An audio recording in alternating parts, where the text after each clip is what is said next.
कभी हिम्मत नहीं हारनी चाहिए। एक बार एक छोटी सी बच्ची हाथ में मिट्टी की गुल्लक लिए भागती हुई एक दवाई की दुकान पर गई। वह काफी देर तक वहां पर खड़ी रही, लेकिन दुकानदार का ध्यान उस पर गया ही नहीं, क्योंकि वहां पर बहुत भीड़ थी। उसने दुकानदार को कई बार बुलाया, लेकिन फिर भी दुकानदार का ध्यान उस पर नहीं गया।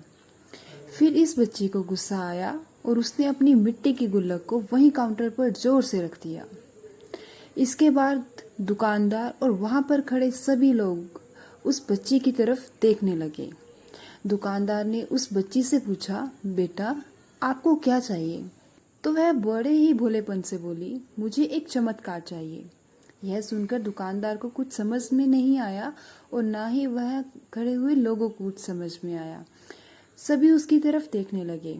फिर दुकानदार ने उससे कहा कि बेटा यहाँ चमत्कार तो मिलता नहीं है। तो बच्ची को लगा कि वह झूठ बोल रहा है। उसने कहा कि मेरी गुल्लक में बहुत पैसे हैं, बताओ आपको कितने पैसे चाहिए, मैं आज यहाँ से चमत्कार लेकर ही जाऊंगी। तभी काउंटर पर खड़े एक आदमी ने उससे पूछा कि बेटे आपको क्या ही चाहिए। तभी उस बच्ची ने अपनी कहानी बताई। अभी कुछ दिन पहले मेरे भाई के सर में बहुत तेज दर्द हुआ। मेरे पापा मम्मी हॉस्पिटल लेकर गए उसको। उसके बाद कई दिनों तक मेरा भाई घर नहीं आया। मैंने बहुत बार पापा से पूछा, लेकिन उन्होंने कुछ नहीं बताया। वो बार बार यही बोलते रहे कि वह कल आ जाएगा, लेकिन वो अभी तक घर नहीं आया है। तभी मैंने देखा कि मम्मी रो रही थी। पापा उनसे कह रहे थे कि हमारे बेटे के इलाज और दवाइयों के लिए जितने पैसे चाहिए उतने मेरे पास नहीं हैं। अब उनको कोई चमत्कार ही बचा सकता है।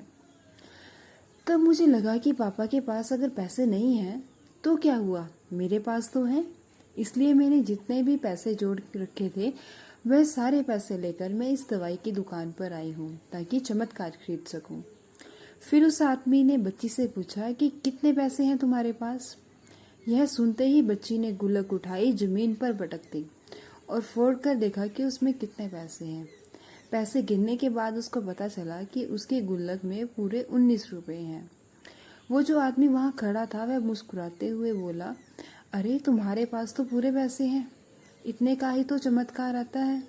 यह सुनकर वह बच्ची बहुत खुश हो गई और बोली, चलो मैं आपको अपने पापा से मिलवाती हूँ।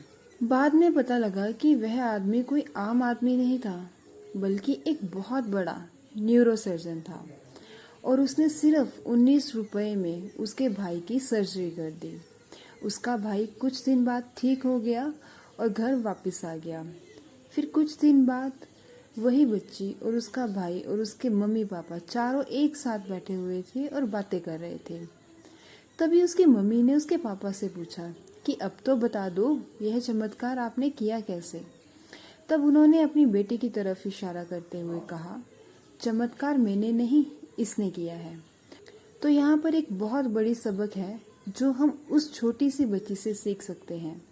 जिंदगी में कभी कभी ऐसा होता है कि हमको कोई रास्ता नजर नहीं आ रहा होता और हम लोग हिम्मत हार जाते हैं। तब हमारे अंदर एक बच्चा होता है जो कोशिश करने से कभी पीछे नहीं हटता। वह हार मानने को तैयार नहीं होता है क्योंकि उसको ना शब्द समझ नहीं आता। वो बच्चा जिसके लिए कुछ भी नामुमकिन नहीं है, वो हर हाल में कोशिश करता ही रहता है।